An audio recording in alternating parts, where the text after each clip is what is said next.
ఏమండోయ్, పిల్లలకి హాఫ్ ఏ day schools ఇచ్చేసారండి. మరి స్కూల్ ఉన్న రోజుల్లో పిల్లలకి ఏది చేసి పెట్టాలన్నా వీలు కాదండి. వాళ్ళకి తీరికుండదు, మీకు తీరికుండదు. కాబట్టి ఇలాంటప్పుడైనా సరే పిల్లలకి మంచి పౌష్టికాహారాన్ని అందించాలండి.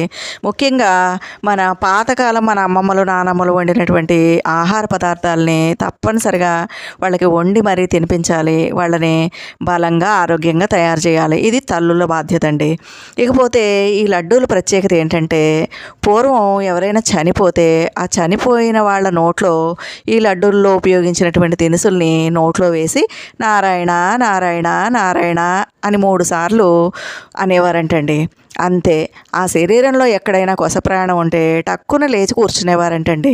అంటే అంత గొప్ప దినుసులు అనమాట ఇవి. చనిపోయిన వాళ్ళను కూడా బతికించగలిగేటటువంటి శక్తి కలిగినవండి ఇవి. ఇంకా ఎవరికైనా క్యాన్సర్ వ్యాధి ఉంటే గనక దాని బారి